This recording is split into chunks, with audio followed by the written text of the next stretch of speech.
Assalamu alaikum. My name is Shehbaz and me and my team members are conducting podcast for Linksify. So let's start podcast and please meet Mr. Danial, CEO of Linksify. So sir, कैसे हैं आप? ठीक हैं? अल्हम्दुलिल्लाह ठीक ठाक। आप बताएं कैसे? अल्हम्दुलिल्लाह ज़बरदस्त। तो सर आप प्लीज़ अपना इंट्रोडक्शन दें और बताएं कि आपने किस तरह एक इनिशिएटिव लिया है Linksify को स्टार्ट करने का। ओके सो खैर, my name is Daniyal, I am the cofounder ऑफ Linksify, आल्सो द सीओओ। ठीक है, me and my partner started this. इससे पहले मेरा कोई 7 इयर्स का एक्सपीरियंस है फ्रीलांसिंग का। फ्रीलांसिंग के बाद इस कंपनी को मेरे पार्टनर के साथ मैंने स्टार्ट किया एंड तकरीबन 2 से 2.5 साल हो चुके हैं and yes, this is where we are. अच्छा, क्या चीज़ आपको मतलब कि जिसकी वजह से आपने Linksify, मतलब क्या आइडिया, क्या चीज़ आपको, क्या थॉट आया था जिसकी वजह से आपने Linksify को कहा कि इसको इनिशिएट करना चाहिए, स्टार्ट करना चाहिए मार्केट में? हाँ, when I was working as a solo freelancer ना, तो मुझे इतना ज़्यादा एक्सपोजर उस तरह का नहीं था कि मैं इस एक सर्विस को, जो मैं सर्विसेज देता हूँ अपनी एज अ सोलो फ्रीलांसर, उसको कहाँ तक स्केल कर सकता हूँ। ओके। जब मुझे इस सर्विस की ट्रू पोटेंशियल पता चला कि भाई इस सर्विस को हम लोग इस लेवल तक एक्सपेंड कर सकते हैं, इस हद तक आगे लेकर जा सकते हैं, इसमें स्केलेबिलिटी जो है वो अनलिमिटेड एक तरह की, ओके। देन आई थॉट कि नहीं, I should definitely do that. और फिर अलग तरफ से करना ऐसा होता है कि एक पार्टनर आपको अगर अच्छा मिल जाए तो आप बहुत अच्छे से आगे लेकर जाते हैं। अच्छा, आपके मतलब मोस्टली जो क्लाइंट्स होते हैं वो इंटरनेशनली होते हैं, लोकल? आई वुड से 99% जो है वो इंटरनेशनल हैं। ठीक है। लोकल से मुराद हम पाकिस्तान वर्ड यूज़ करेंगे तो हम पाकिस्तानी क्लाइंट्स को ज़रा कम कोशिश ये रहती है कि मतलब उनके साथ ज़रा कम ही काम होता है। उसका प्रॉब्लम थोड़ा सा वर्क एथिक्स है और इस तरह की चीज़ें जो कि हम लोग शायद मैच नहीं कर पाते उनके स्टैंडर्ड्स के साथ। दिस इज़ द रीज़न हम लोग मोस्टली इंटरनेशनल क्लाइंट्स के साथ। ओके, तो कौन सी चीज़ आपको यूनिक बनाती है मार्केट से, मतलब आपके जो Linksify को यूनिक बनाती है थिंकिंग ऑफ एवरी प्रोजेक्ट, जैसे कि वो हमारा आखिरी प्रोजेक्ट हो और हमने उसका बेस्ट करना है, बेस्ट देना ही देना है। ठीक है, और उसके अलावा ये कि हम हर प्रोजेक्ट को बाय हार्ट लेते हैं। कोई भी मतलब बड़े से बड़ा प्रोजेक्ट हो, छोटे से छोटा हो, प्रॉब्लम सॉल्विंग, अगर उसमें प्रॉब्लम सॉल्विंग का एलिमेंट जो है ना वो हम लोगों ने अगर फुलफिल कर दिया है, then it's a win for us. Okay, तो मतलब आपके प्रोडक्ट्स वगैरह या मतलब आप किस तरह की सर्विसेज प्रोवाइड करते हैं? मोस्टली डिज़ाइन, हम लोगों ने start as a design agency ही किया था। लेकिन उसके साथ साथ अब हम लोग डेवलपमेंट, वेबसाइट्स डेवलपमेंट वगैरह, UI UX और video production, post production, editing, motion graphics, इस तरह की सर्विसेज दे रहे होते हैं। अच्छा सर, मैंने ना आपकी वेबसाइट वगैरह चेक की थी तो उस पर UI UX का आप डेवलपमेंट करते हैं, तो उसको मुझे बता दें कि UI और UX के मतलब डिफरेंस क्या होता है? जो मतलब न्यू आ रहे हैं ग्रेजुएट हो गए स्टूडेंट्स, उनके लिए क्या मतलब इजीली अंडरस्टैंड कर सकें उस चीज़ को, वो थोड़ा सा डिफरेंशिएट मुझे करके आप बताओ। ठीक है, UI, अगर हम UX वर्ड को देखें ना तो UX इज़ समथिंग जो कि ना आपके पूरी दुनिया में हर जगह मौजूद है। यूज़र एक्सपीरियंस, ठीक है, इवन आप अगर आप ये टेबल देखें, ये एक चेयर है, आपका इसके साथ एक्सपीरियंस जा रहा है तो हम इसका भी जो ना वो हम लोग UX स्टडी करते हैं कि जी यूज़र का एक्सपीरियंस के साथ किस तरह का जा रहा है, किस तरह का जा रहा है। तो UX is everywhere. UI design जो है वो ज़्यादातर हम लोग उसको डिज़ाइन के टर्म में लेकर जाते हैं यूज़र इंटरफेस में। तो कोई भी चीज़, फॉर एग्जांपल आप कोई भी डिवाइस यूज़ करते हैं, उसका जो फ्रंट है जिस पर आप नेविगेट कर पा रहे हैं, स्क्रॉल कर पा रहे हैं, देख पा रहे हैं चीज़ें, वो आपका इंटरफेस है, तो वो यूज़र इंटरफेस है। तो ये दोनों चीज़ें इस तरह से अलग होती हैं। ओके सर, तो आपको मतलब क्या इंपॉर्टेंट फैक्टर है जो UI या UX, या कौन से ऐसे बेस्ट प्रोजेक्ट्स हैं जो आप मतलब आपने डील किया हो, मतलब कौन से क्लाइंट्स आपको बेस्ट प्रोजेक्ट जहाँ से मिल सकते हैं UI UX के, जो आप मतलब गेन करते हैं जहाँ से प्रोडक्ट्स वगैरह अपने? ठीक है, आप वैसे 3 क्वेश्चन मिक्स करेंगे, लेकिन मैं एक एक करके आंसर दे देता हूँ। प्रोजेक्ट्स गेन करने का जो तरीका है, आई वुड से फ्रीलांस सोर्सेज बहुत अच्छी हैं। आप फ्रीलांस प्लेटफॉर्म पर चले जाएँ, फाइवर है, अपवर्क है, उसके अलावा freelancer.com है, इस तरह के प्लेटफॉर्म्स हैं, आप उन पर चले जाएँ, वो कर सकते हैं आप लोग।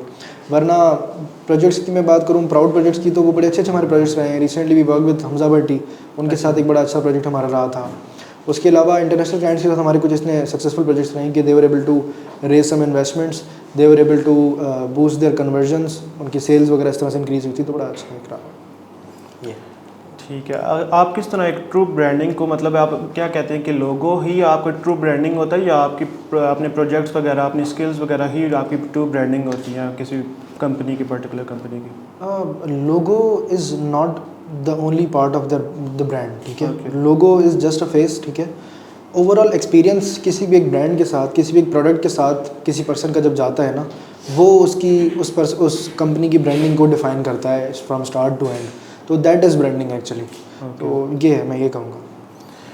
तो आप मतलब कि क्या बेसिक की फीचर्स या कह लें कौन सी इंपॉर्टेंट ज़रिए के थ्रू आप ब्रांडिंग वगैरह अपनी प्रोडक्ट्स की या अपने क्लाइंट्स को आप गेन करते हैं, जिनके थ्रू मतलब कौन सी मार्केटिंग प्लान्स या किस तरह की मार्केटिंग स्ट्रेटजीज यूज़ करते हैं आप? मार्केटिंग स्ट्रेटजीज, अब यूजुअली जितना भी हमारा जो क्लाइंट का जो लाइक सेल्स फ्लो है ना, वो इनबाउंड है। तो क्लाइंट हमें खुद रीच आउट कर रहे होते हैं। इतना साल लगाकर हमने जैसे कंपनी को जिस तरह से बिल्ड किया, तो क्लाइंट्स हमें खुद ही रीच आउट कर रहे होते हैं और हम उनको जो है वो एंटरटेन कर रहे होते हैं। यही रहता है। अदर देन दैट आपके पास और रिसोर्सेज हैं। अगर आप आउटबाउंड की तरफ जाना चाहें तो लिंक्डइन जैसे और इस तरह के कुछ रिसोर्सेज हैं जहाँ से आप सोर्सेज से जिनसे आप क्लाइंट्स को और एक्वायर कर सकते हैं। सर आप पिच डेस्क के बारे में बता दें कि वो क्या होता है? पिच डेक्स, अच्छा, पिच डेक्स इज़ समथिंग जो कि किसी भी स्टार्टअप को जब वो स्टार्ट कर होता है ना, कोई भी स्टार्टअप होता है उसके पास एक आइडिया होता है बहुत अच्छा कि I can do this, I can do the like I can solve the real world problem कोई भी किसी भी दुनिया का ना। लेकिन उसके लिए उस चीज़ को स्टार्ट करने के लिए आई नीड सम इन्वेस्टमेंट, ठीक है। तो वो इन्वेस्टमेंट गेन करने के लिए, फिर इन्वेस्टमेंट रेज करने के लिए जब वो इन्वेस्टर्स के सामने जाते हैं ना, तो they have to put up pitch deck उनके सामने, ताकि वो जो है ना वो उनको समझा सकें कि जी हमारा विजन है, ये प्रॉब्लम है जिसको हम सॉल्व कर रहे हैं, इतनी हमारी आस्किंग है, ये है। ये एक पिच डेक होता है। This is our MVP। तो आप अपने पिच डेस्क को किस तरह प्रेजेंट करते हैं ताकि आप इन्वेस्टर्स को ज़्यादा से ज़्यादा गेन कर सकें? पिच डेक्स को किस तरह से, सॉरी? मतलब आप किस तरह प्रेजेंट करते हैं अपने इन्वेस्टर्स को? हाँ, हम इन्वेस्टर्स को खैर हम लोग नहीं कर रहे होते, हम लोग स्टार्टअप फाउंडर्स को हेल्प कर रहे होते हैं, जो कि पिच डेक्स हमसे ही बनवाने आते हैं कि भाई हमें पिच डेक एक चाहिए, दिस इज़ आवर प्रोडक्ट, इसको हम लोग लॉन्च करना चाह रहे हैं, लेकिन इसकी जो है वो पिच डेक्स वगैरह हमने बनाना है। तो हम लोग ओवरऑल पहले तो उनके कॉम्पिटिटर्स वगैरह को स्टडी करते हैं। हम लोग ये देखते हैं कि ये प्रोडक्ट वाकई ऐसा है जिसको इन्वेस्टमेंट वगैरह मिल सकती है, नहीं मिल सकती। फिर हम उनके साथ कंसल्ट करके और कुछ मीटिंग्स के बाद हम लोग उसको अच्छी तरह से रिव्यू करके देन हम उसको एक अच्छा सा एक कंप्लीट पैकेज जो है वो पिच डेक का बना कर देते हैं, जो कि वो फिर प्रेजेंट करते हैं। ठीक है सर।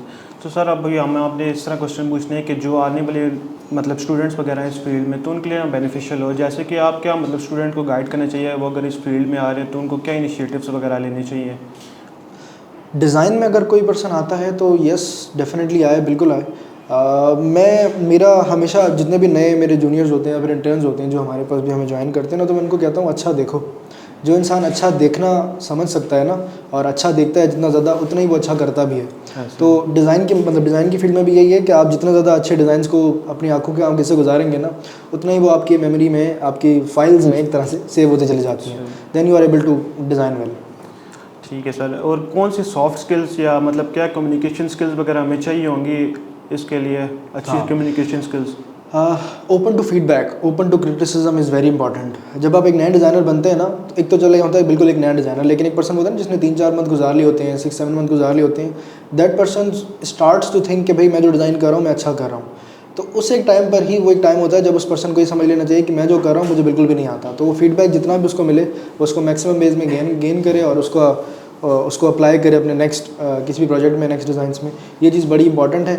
उसके साथ साथ team work, collaboration, these are the soft skills जो कि इंपॉर्टेंट है। ठीक है सर। और क्या पोर्टफोलियो एक मदद करता है न्यू कोई प्रोजेक्ट का अपना मतलब गेन करने के लिए? पोर्टफोलियो हमारा कोई है इंपॉर्टेंट की या इस तरह? पोर्टफोलियो इज़ इम्पॉर्टेंट, लेकिन क्योंकि जब एक नए डिज़ाइनर के पास पोर्टफोलियो नहीं होता ना, तो उसके लिए मैं हमेशा रेकमेंड ये करता हूँ कि आप फ्री में काम करें। It's no problem. आप ऐसे लोगों को ढूंढें जिनका आपको लगता है कि यस इनको कोई प्रॉब्लम है डिज़ाइन में जिसको मैं सॉल्व कर सकता हूँ, आप उसको सॉल्व करके डायरेक्टली दिखाएं कि देखिए मैंने प्रॉब्लम सॉल्व किया। पोर्टफोलियो आपका बनता चला जाता है और उसके साथ साथ आप उनका प्रॉब्लम भी सॉल्व करके दे रहे होते हैं, and they might be able to pay you as well. Okay, मतलब इसका कि पोर्टफोलियो एक हमें चाहिए, अच्छा चाहिए होता है। ठीक है। तो क्या स्टूडेंट कौन सा ऐसा प्रोजेक्ट करने चाहिए या कौन सी मार्केट को उनको टच करना चाहिए ताकि वो ज़्यादा से ज़्यादा कस्टमर्स गेन कर सकें और अपना अच्छा पोर्टफोलियो बना सकें? आई वुड से personal branding is very important. आप अगर इस फील्ड में है ना, मतलब डिज़ाइन की या किसी भी तरह की डिजिटल फील्ड में है, तो पर्सनल ब्रांडिंग अपनी जो है ना वो उसके ऊपर मैक्सिमम फोकस रखें। दिस इज़ समथिंग, शायद अगर मुझे भी आज से 4 साल पीछे जाने का मौका मिले ना, 4 से 5 साल, तो I would also do that. मैं पर्सनल ब्रांडिंग पर अपना इक्वली फोकस रखूँगा जितना मैं अपने क्लाइंट्स पर और उन चीज़ों में रखता हूँ। ये बहुत ज़रूरी है। इससे आपको लॉन्ग टर्म में बहुत ज़्यादा फ़ायदा मिलता है। क्लाइंट्स वगैरह आना और ये सब चीज़ें आना आपके लिए बहुत आसान हो जाती है। ठीक है सर। तो अगर आप मतलब जो न्यू स्टूडेंट्स हैं या न्यू स्टार्टअप्स कर रहे हैं उनको क्या चीज़ मतलब लेनी चाहिए या क्या कॉन्फिडेंस में लोगों को, क्लाइंट्स को लाना चाहिए ताकि वो अपना प्रॉपर एक बिज़नेस को स्टार्टअप और आगे इनिशिएट कर सकें, उसको प्रॉपर रन कर सकें मार्केट में? अच्छा, स्टार्टअप का फेज़ ना थोड़ा सा लेट आता है। काफ़ी सारे लोग इस तरह की गलती करते हैं, नए डिज़ाइनर्स या फिर जो थोड़े बहुत 2-3 साल के एक्सपीरियंस लोग होते हैं ना, जो डिज़ाइनर्स होते हैं या फिर किसी भी तरह के, चले डिज़ाइनर नहीं भी, मतलब किसी भी डिजिटल फील्ड में, दे थिंक कि मैं नाउ इज़ द टाइम कि मैं अभी कंपनी अपनी स्टार्ट कर लूँगा या क्या, विच इज़ गुड। मैं कहता हूँ ज़रूर करें आप साइड में, लेकिन exposure is very important, exposure and experience is very important, equally important, ठीक है। तो वो साथ साथ में गेन करते रहें, हमेशा अपने से बेहतर लोगों को देखें और उनकी गलतियों से सीखें, बजाय इसके कि आप गलती करके सीखें। ये मेरे लिए ज़्यादा इंपॉर्टेंट होता है। तो आपको क्या लगता है कि बंदे की पर्सनल अप्रोच होनी चाहिए, या बंदा अगर इंटरेस्टेड है फील्ड में तब भी इसको वो कर सकता है, या कोई भी मतलब अगर किसी और फील्ड का बंदा भी इस फील्ड में आगे अपना काम इनिशिएट वगैरह स्टार्ट वगैरह कर सकता है? This is more about intent, I would से। इंटेंट अगर आपकी है ना, आपकी नीयत है, ठीक है, अगर आपकी इंटेंशंस अच्छी है ना, आपकी intentions pure and you want to do this, कोई भी एक्सेट्रा, कोई भी चीज़ है, दुनिया की कोई भी चीज़ ऐसी नहीं है जो कि किसी भी पर्सन के लिए नामुमकिन हो या फिर मतलब वो कर ही ना पाए ना, मैंने कभी भी नहीं मानता इस चीज़ को। तो अगर आपकी इंटेंट है, अगर आपने उसमें दिल जान लगा लेनी है कि भाई मैं कर सकता हूँ, तो regardless of the field, doesn't matter, आप कर सकते हैं ये चीज़। ठीक है सर, आप क्या एक मतलब एडवाइस वगैरह ये क्या मशवरा देंगे जो न्यू फ्रीलांसर्स या स्टूडेंट्स इस फील्ड में आना चाहते हैं उनको? उनको मैं मशवरा यही दूंगा कि अपने जो टीन एज वाले जो ईयर्स हैं ना, उसमें मैक्सिमम हसल रखें, वर्क लाइफ बैलेंस को साइड करें, मैक्सिमम हसल करें जितना कर सकते हैं, और जितना ज़्यादा हो सके अपने किसी भी चीज़ को पॉसिबल बनाने की उस हद तक जाएं जब तक वो पॉसिबल हो नहीं जाता। जब तक आपने उस चीज़ को इम्पॉसिबल सोचा था, लेकिन जब तक आप उसको पॉसिबल नहीं बनाते थे, तब तक उस हद तक सिर्फ मेहनत करें, ये चीज़। तो आप कौन से मतलब एआई टूल्स वगैरह अपने प्रोजेक्ट्स के लिए या अपने जो भी आपके प्रोडक्ट्स वगैरह उनमें यूज़ करते हैं? एआई टूल्स ऑब्वियसली हम लोग बहुत ज़्यादा यूज़ करते हैं। जिस तरह से एआई इवॉल्व हुआ है, पूरा वर्ल्ड इवॉल्व हुआ है एआई को लेकर, तो ऑब्वियसली हम लोग भी यूज़ करते हैं। ऑलमोस्ट अब तो हर टूल के अंदर एआई है। एडोबी क्रिएटिव सूट के अंदर जो एआई है, हम लोग वो यूज़ कर रहे होते हैं। फिग्मा का एआई वो हम लोग बहुत यूज़ कर रहे होते हैं। उसके अलावा कंटेंट आइडियाज़ के लिए, रिफाइनिंग के लिए हम चैट जीपीटी भी बहुत ज़्यादा यूज़ करते हैं। उसके अलावा परप्लेक्सिटी है, नोशन एआई है, तो इस तरह की जो चीज़ें हैं, loveart.ai है, इस तरह की चीज़ें हम लोग बहुत यूज़ कर रहे हैं। अच्छा, क्या एआई हेल्पफुल है आपकी फील्ड में या नहीं? डेफिनेटली एआई बहुत ज़्यादा हेल्पफुल है। एआई से आपको जो है वो एक बड़ा अच्छा हेड स्टार्ट मिलता है। जो काम आपने शुरू करने से पहले जो मेहनत करनी होती है ना, 5-6 घंटों की और आई वुड से पूरे दिन की में भी, वो मेहनत जो है ना वो आपको एआई करके दे देता है, और आप उस एक रियल प्रॉब्लम पर काम कर लेते हैं जो कि जिस पर असल में आपका टाइम लगना चाहिए। तो आई वुड से एआई बहुत इंपॉर्टेंट है। एआई क्या सर आपके कोई बिजनेस को रिप्लेस कर सकता है? जैसे कहते हैं ना कि एआई काफ़ी अब बिजनेस के लिए थ्रेट है, तो नहीं, एक बड़ा अच्छा कोट है किसी ने किया था, वो मुझे अब नाम उनका नहीं सॉरी याद आ रहा। तो एआई कभी भी जो है ना वो बिजनेसेस को रिप्लेस नहीं करेगा या फिर पर्सन्स को रिप्लेस नहीं करेगा, लेकिन एआई उनको ज़रूर रिप्लेस करेगा जो एआई को यूज़ नहीं करते, ठीक है। तो एआई को जो पर्सन यूज़ करते हैं वो पर्सन हमेशा चलेंगे आगे आगे। बिजनेसेस भी जिन जिन बिजनेस ने एआई को अपने बिजनेस में, अपने सिस्टम्स में इनकॉर्पोरेट किया है, वो लोग हमेशा आगे जाएंगे। उनको रिप्लेस करना नहीं हो सकता पॉसिबल। सर क्या बिजनेसेस एआई बिजनेस में यूज़ करने के लिए बेनिफिशियल ये है कि आप मतलब कि उसको प्रॉपरली डील कर सकें? सॉरी, अच्छा एआई सर मैंने ये पूछना था कि क्या एआई से हम लर्निंग वगैरह कर सकते हैं, या हमें एक फ़िज़िकल जैसे यूनिवर्सिटीज़ में हम सीख कर आते हैं, तो एआई या फिज़िकल ट्रेनिंग आप प्रेफर करते हैं? आई वुड से बोथ।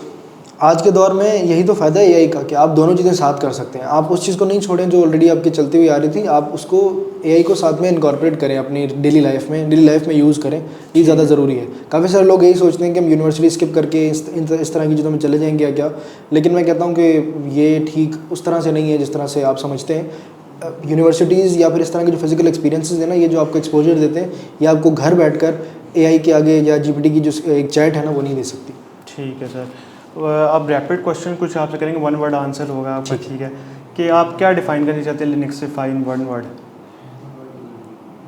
1 वर्ड इन लिनक्सिफाई, स्पीड। ओके, चाय या कॉफ़ी प्रेफर करेंगे? चाय। कौन सा आपको एम्प्लॉय बेस्ट लगता है आपकी टीम में से? जो काम करता है। कौन सा आपको बेस्ट टूल या कौन से आपको सबसे अच्छा डिज़ाइन लगता हो जो आप जिस पे ज़्यादा वर्किंग करने में आपको अच्छा लगता हो? टूल आई वुड से फिग्मा। ठीक है सर। Any favourite project?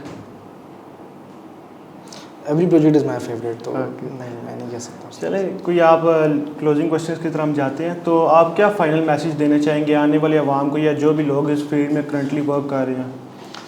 जो लोग भी मेहनत कर रहे हैं, मैं कहता हूँ कि मेहनत करते रहो। आपको काफ़ी टाइम तक ये लगता रहता है कि शायद मैं जो चीज़ कर रहा हूँ ना, मैं लूज़र, मैं जो चीज़ कर रहा हूँ वो शायद पॉसिबल, मतलब मैं वो चीज़ अचीव नहीं कर पाऊँगा जो मेरा ड्रीम है, या फिर जहाँ मैंने ख़ुद को सोचा हुआ है या क्या। लेकिन ऐसा नहीं है। एक हद तक मतलब आपको जो है ना वो, मतलब एक हद तक जाना पड़ता है, इस हद तक जाना पड़ता है कि अल्लाह ताला भी कहे कि चलो अब इसने इतनी मेहनत कर दी है, शायद मैंने इसके नसीब में लिखा नहीं था लेकिन अब दे देता हूँ। तो मैं कहता हूँ कि इतनी मेहनत करो लास्ट में। ठीक है। कोई नेक्स्ट प्रोजेक्ट आपका लिनक्सिफाई के अलावा? लिंक्सिफाई के अलावा तो अभी फ़िलहाल कुछ नहीं सोचा। लिंक्सिफाई कोई नेक्स्ट से नेक्स्ट। ठीक है। आपने मतलब क्या आइडिया आपको आया था कि आपने लिनक्सिफाई स्टार्ट किया था? अच्छा, लिंक्सिफाई स्टार्ट करने का आइडिया तो खैर मुझे बड़े देर से आया था। मैं आपको वैसे अपनी स्टोरी बता देता हूँ, मतलब जैसे हाउ आई स्टार्टेड, या फिर मैं डिज़ाइन की फील्ड में किस तरह से एंटर हुआ, मैं उसके बारे में आपको बता देता हूँ। मैं यूनिवर्सिटी मैंने जब स्टार्ट की थी, मैं I was a medical student, pre medical student. Pre medical university में मेरा एडमिशन नहीं हुआ, थोड़े से मार्क्स से रह गया। मैंने BS IT में एडमिशन ले लिया। One of my fellow person जो कि मेरे पार्टनर भी हैं, उन्होंने मुझे ऐसे कहा कि जी ग्राफिक डिज़ाइन का एक कोर्स है GFX मेंटोर से, वो देख लेना और वो आप रिव्यू कर लेना सारा का सारा, और उसमें से जो ना वो हो सकता है कि आपको कुछ वैल्यूएबल चीज़ें मिल जाएँ, काम की चीज़ें, डिज़ाइन है तो आप सीखना चाहो तो कर लो। क्रिएटिव मैं शुरू से रहा हूँ, लेकिन इस तरह का नहीं था कि मैं डिजिटल क्रिएटिव्स की तरफ जा सकूँ ना। तो खैर मैंने वो स्टार्ट किया। वो स्टार्ट करते करते यूनिवर्सिटी में थोड़ी सी मेरी रिकॉग्निशन हो गई, लोग मुझे जानने लगे कि जी एक डिज़ाइनर है, वो काम करता है। कुछ मैंने इवेंट्स के लिए काम किए। फिर करते कराते मुझे नेशनल फ्रीलांस ट्रेनिंग प्रोग्राम से ऑफ़र हुई एज अ टीचर या ट्रेनर की ना। तो मेरा तकरीबन 1.5 साल का कॉन्ट्रैक्ट रहा। मैंने 4-5 बैचेस पढ़ाए, बड़े सक्सेसफुल रहे। फिर वो करते कराते मैं जब ग्रेजुएट हुआ, मैं ये सब ग्रेजुएशन के दौरान ही कर रहा था when I was in the university. फिर मैं जब ग्रेजुएट हुआ then I move to Islamabad because I wanted to change my life if I would say. तो मैं इस्लामाबाद आया। मुझे मेरी स्किल्स का, मेरी सर्विसेज का ट्रू पोटेंशियल पता चला कि इस हद तक भी हम इसको स्केल कर सकते हैं, या फिर इस लेवल तक भी स्केल कर सकते हैं। देन बस मैंने अपने इस पार्टनर के साथ, जो मेरे पार्टनर हैं मेरे साथ ही जैन, उनके साथ मैंने ये चीज़ें स्टार्ट की। और हम दोनों ने मिलकर भी स्टार्टेड फ्रॉम 2। हम 2 लोग 8-10 लोगों का काम मिलकर करते थे, अकेले दोनों ही करते थे। सिर्फ 3 चीज़ें होती थी, खाना, सोना और काम। That's it. यही काम करते थे। दिन के 16-16 घंटे भी काम कर रहे हैं, वी हैव नो इश्यूज़। 15-15 घंटे, 16-16 घंटे हम लोगों ने 3-4 मंथ्स के लिए ये वाली हसल की कम अज़ कम। फिर हम लोगों ने टीम बिल्ड करना शुरू की। लकीली जो मेरे स्टूडेंट्स रहे थे, मेरे बैच जो मैंने बैचेस पढ़ाए थे, उनमें से ही मेरे स्टूडेंट्स भी ने मेरा साथ दिया, वो मेरी टीम का हिस्सा बने। कुछ फेलोज़ मेरी टीम का हिस्सा बने। फिर हमने 4 मंथ्स जो है वो रिमोटली लिंक्सिफाई को चलाया। Then we move to a 500 square feet office. एक ही रूम था, हॉल था, कोई 6 to 8 पीपल के बैठने की जगह। उसमें अपना एक फ़िज़िकल ऑफिस फर्स्ट बनाया। हमने वहाँ सोचा कि वी विल एटलीस्ट हम लोग जो है ना इस ऑफिस में 1-2 साल रहेंगे, then we'll move to the bigger office. लेकिन उस ऑफिस में हमें शायद 4 से 5 मंथ्स ही गुजरे, हम उस ऑफिस को फुल पॉपुलेट कर चुके थे मल्टीपल शिफ्ट्स में, और हमें उसी वक्त ज़रूरत महसूस हो चुकी थी कि now we have to move to a bigger office. Then उसके बाद ये ऑफिस जब हम लोगों ने बिल्ड किया था। अच्छा सर, किस तरह जो अपकमिंग बैचलर्स हैं वो आपको किस तरीके से रीच आउट कर सकते हैं, किस प्लेटफॉर्म्स के थ्रू? अच्छा, हम लोग सोशल मीडिया पर भी मौजूद हैं। सोशल मीडिया पर लिंक्सिफाई @linkify.soul ये हमारा इंस्टाग्राम हैंडल है, वो आप भले चाहें तो स्क्रीन पर भी ऐड कर सकते हैं। उसके साथ साथ www.linkify.agency। उसके अलावा लिंक्डइन पर अगर आप सर्च करें तो लिंक्सिफाई का पेज आता है। मज़े की चीज़ें सोशल मीडिया पर तो हम लोग बड़ा फ़न कंटेंट पोस्ट करते रहते हैं। उसके अलावा अपॉर्चुनिटीज़ के लिए they can reach out to us via LinkedIn पर हम लोग हायरिंग्स की पोस्ट भी रेगुलरली कर रहे होते हैं। तो yes, we are always on the hunt for good talent, और दीज आर द हैंडल्स जिनसे वो रीच आउट में कर सकते हैं। ठीक है सर, आपको कोई मज़ीद आइडिया हो कि आपने इस काम को मज़ीद एक्सपेंड करना है या इंटरनेशनल वगैरह लेके जाना, कोई इस तरह का? हाँ, इंशाल्लाह ताला ऑब्वियसली। खैर हम लोग इंटरनेशनल तो अभी से ही हैं, इंटरनेशनली क्लाइंट्स के साथ काम करते हैं, लेकिन यस, लिंक्सिफाई को ग्लोबल लेकर जाने का बिल्कुल है। हम मल्टीपल कंट्रीज़ में भी खुद की एक्सपेंशन इंशाल्लाह ताला ज़रूर करेंगे, और मल्टीपल कंट्रीज़ में जो है वो कोशिश करेंगे कि मैक्सिमम जो है वो अपनी सर्विसेज को और एक्सपेंड कर सकें। ठीक है सर, आप लिंक्सिफाई आप इसको मतलब आपने क्या सोच के एक वर्ड रखा है, इसका मीनिंग क्या है, या क्या इसके पीछे पर्टिकुलर स्ट्रगल वगैरह है? Good question. इसके पीछे थोड़ी सी फ़नी स्टोरी है। We were also struggling to think of a name, कि किस नेम के साथ हम लोग जाएँ लिंक्सिफाई के लिए। तो हमने हमारी जो उस वक्त जो टीम थी, एट दैट पॉइंट जो टीम थी, उस टाइम पर हम लोगों ने टीम के अंदर ही कंपटीशन रखा कि आप लोग ना हर पर्सन जो है वो 2-2 नाम नेम्स सजेस्ट करे with the meaning, with the proper meaning कि भाई इसके पीछे मीनिंग क्या है, अगर ये 2 वर्ड से मिलकर बनाए तो कैसे बनाए, क्या बनाए, वो सजेस्ट करें। और हमें उस नेम से जो मतलब हम उस टीम में से जो नेम पसंद आएगा हम उस नेम को यूज़ करेंगे। एक तो कंपनी का नेम बनाएंगे, उसके साथ साथ हम लोग उस पर्सन को जो हमारी टीम है उसको एक छोटा सा अवार्ड भी देंगे ना, एक बोनस वगैरह। तो यही हुआ, मल्टीपल लोगों ने जो है वो अपने अपने नेम्स जो है वो सजेस्ट किए थे, उसमें से लिंक्सिफाई हमें सबसे अच्छा लगा था। लिंक्सिफाई अगर आप मुझसे नेम पूछेंगे ना तो लिंक्स एक रेयर कैट स्पीशी है जो कि जंगल वगैरह में ज़्यादातर मौजूद होती है और वो उसकी स्पीड बड़ी तेज़ होती है। तो मैंने जैसे कहा ना कि आपने कहा कि लिंक्सिफाई को वर्ड में बताएं, तो लिंक्स स्पीड से आता है। वो एक इस तरह की कैट होती है कि नज़र बहुत कम आती है, बहुत स्पीड उसकी तेज़ होती है और रेयर है। तो उसको लेकर हमने लिंक्सिफाई किया था कि एफिशिएंसी जो है वो देखकर या फिर एफिशिएंसी को मद्देनज़र रखते हुए जो है हमने लिंक्सिफाई का नेम रखा था। ठीक है सर, आप मतलब आपका जो है काम उसमें कंपेटिटर्स आपके काम पे अफेक्ट करते हैं या नहीं करते, कंपटीशन वगैरह, और कितना आपका काम है? मैं कहता हूँ कंपटीशन इज़ ऑलवेज हेल्दी, ठीक है। कंपटीशन बहुत ज़रूरी है। अगर कंपटीशन ना हो ना तो आप बहुत कंफर्ट जोन में चले जाते हैं। लेट्स से आपके अगर फेलोज आपसे अच्छा परफॉर्म नहीं करते हैं क्या, तो आप भी उससे पीछे चले जाते हैं। तो कंपटीशन इज़ ऑलवेज इंपॉर्टेंट। और दूसरी चीज़ ये कि कंपटीशन से हो सकता है कि कोई ऐसा प्रॉब्लम हो जो कि शायद आप ना सॉल्व ना कर पा रहे हैं, ना फिर आपने कभी सोचा ना हो, आपका कंपेटिटर वो प्रॉब्लम सॉल्व कर लेता है। तो वो जो एक चीज़ वर्ल्ड में सब सॉल्व होती है ना, तो वो किसी एक पर्सन के लिए या फिर किसी एक कंपनी को फ़ायदा नहीं देती, वो ऑल ओवर द वर्ल्ड सबको फ़ायदा देती है। तो competition is very very important and it always effects positively not negatively. Okay sir, तो आप किस तरह अपने एम्प्लॉयज़ को मोटिवेट रखते हैं, कोई बोनस वगैरह या कोई आउटिंग वगैरह इस तरह? हाँ, इस तरह का तो खैर हमारा बड़ा एक चिल सा वो होता है, इन्वायरमेंट है माशाल्लाह से। जो वर्किंग आवर्स हैं उसमें ऑब्वियसली वो एक पॉलिसी है कि भाई काम तो करना ही करना है।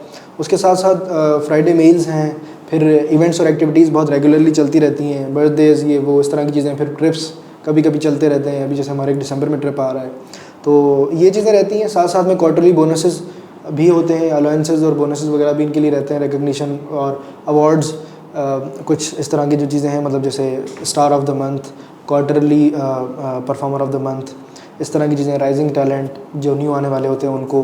तो ये इस तरह की चीज़ें जो है हमारी रेगुलरली चलती रहती हैं। सर, क्या आप सोचते हैं कि एम्प्लॉय मोटिवेशन बेस्ट है आपकी बिजनेस सक्सेस में? Definitely employ motivation is very very very important. अगर आपकी टीम, मैं कहूँगा ना, अगर आपकी टीम जो है वो मोटिवेटेड नहीं है ना, या फिर आपकी टीम को आपके ऑफिस में आने का दिल नहीं करता, तो फिर जो है ना वो they can not survive here long term, या फिर वो करेंगे भी तो मजबूरी में करेंगे। वो जो काम करेंगे वो उस तरह से दिल से नहीं करेंगे या फिर शौक से नहीं करेंगे जैसे उनको करना चाहिए। तो yes, it is very important. ठीक है सर, जो न्यू आपके बिजनेस या न्यू हायरिंग्स वगैरह होती हैं, तो आप उनको किस तरह डील करते हैं? ज़्यादा टफ टाइम देते हैं या इक्वली लेके चलते हैं? न्यू हायरिंग्स जो हमारी जब होती हैं, जब वो ऑन बोर्ड कर जाते हैं, देन उनको टाइम दिया जाता है सीखने का, चीज़ें करने का, लर्निंग एनवायरनमेंट मिलता है। ऐसा नहीं है कि हर चीज़ आपको खुद से करनी है या फिर आपको मतलब कोई भी नहीं बताएगा, कुछ करें खुद करेंगे या नहीं। लेकिन हमारा जो एनवायरनमेंट है बड़ा एक अच्छा सा हेल्दी सा एनवायरनमेंट है। टीम आपस में बैठकर चीज़ों को सीखती है, बड़े अच्छे से करती है और मतलब एक बड़ा हेल्दी सा रहता है।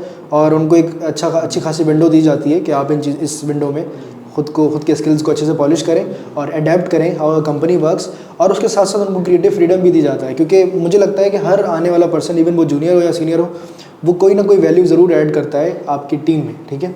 और वो कोई ना कोई ऐसा प्रॉब्लम, जैसे मैंने कहा ना, कॉम्पिटिटर्स प्रॉब्लम सॉल्व करते हैं, तो वो पर्सन भी जो है ना वो कोई ना कोई ऐसी चीज़ ज़रूर कर रहा होता है जो हो सकता है कि आपकी टीम का कोई भी पर्सन आज तक उसने कभी ऐसी चीज़ की ना हो।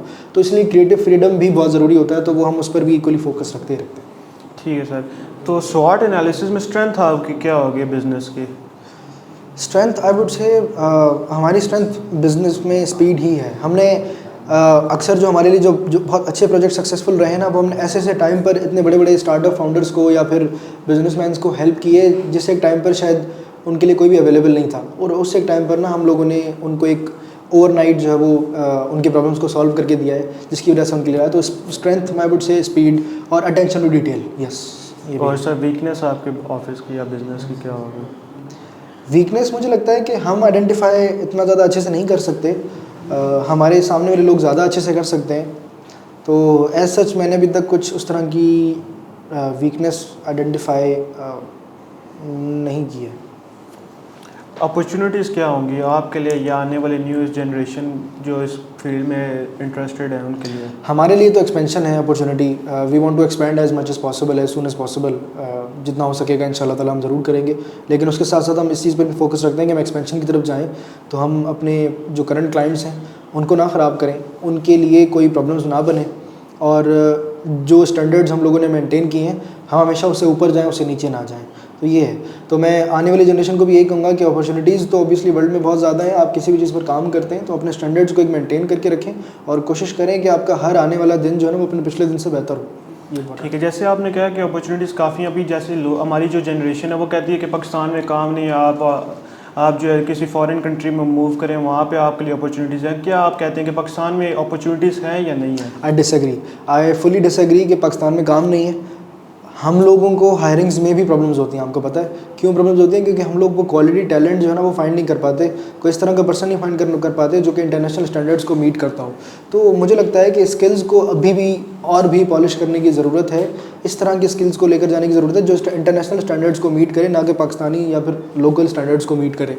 तो ये है। बट मैं ये बिल्कुल भी नहीं मानूंगा कि पाकिस्तान में काम नहीं है। काम बहुत है, काम करने वाले कम हैं। ठीक है। और सर जैसे आपने हायरिंग की बात की, तो अच्छी हायरिंग क्या बेनिफिशियल होती है किसी बिज़नेस के सक्सेस के लिए? हाँ ऑब्वियसली अच्छी हायरिंग, अगर आपको टीम में कोई अच्छे पर्सन्स चाहिए तो लाइक मतलब आपको टीम को अगर ग्रो करना है या फिर आपको एज अ कंपनी ग्रो करना है then you definitely need good persons. आप अकेले जो है वो आपके पास 2 हाथ हैं, 24 आवर्स हैं, आप उस हद तक ही कर सकते हैं, उससे ज़्यादा नहीं कर सकते। उसके लिए आपको और भी लोगों को अपने साथ जोड़ना पड़ता है लाजमी।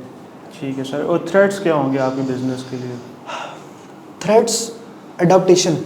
अगर हम आने वाले वर्ल्ड में जो जिस तरह से जितनी तेज़ी से वर्ल्ड इवॉल्व हो रहा है ना, अगर हम आने वाले वर्ल्ड को या फिर चेंजिंग वर्ल्ड को अडेप्ट नहीं करते ना टाइम के साथ साथ, then it's a threat for us. और मार्केट से आपको क्या थ्रेट होगा, या जो आपके कंपेटिटर्स हैं उनसे आपको क्या थ्रेट होगा? नहीं, कंपेटिटर से मुझे कोई थ्रेट नहीं है। कंपेटिटर से थ्रेट आपको होना भी नहीं चाहिए। आप कंपेटिटर्स को हमेशा पॉजिटिवली लें, आप उनके प्रॉब्लम्स को समझें, उनकी अच्छी चीज़ों को भी समझें, उनकी बुरी चीज़ों को भी समझें, उनकी अच्छी चीज़ों को अडेप्ट करें, उनकी गलतियों से लेसन लें, वो चीज़ें नहीं करें। That's it. तो मुझे लगता है वो कंपेटिटर्स आपके थ्रेट नहीं होते, कंपेटिटर्स हमेशा आपके लिए अपॉर्चुनिटी या फिर फ़ायदा होता है बस। ये ठीक है, thank you so much sir, आपका हमने टाइम कंज्यूम किया है। You are welcome. Welcome. Thank you for inviting me for this podcast. बड़ा अच्छा लगा मुझे, आपके क्वेश्चंस भी बहुत अच्छे थे। होपफुली आगे भी जो देखने वाले हैं उनको भी इंशाल्लाह अच्छे। इंशाल्लाह। Okay, thank you so much sir.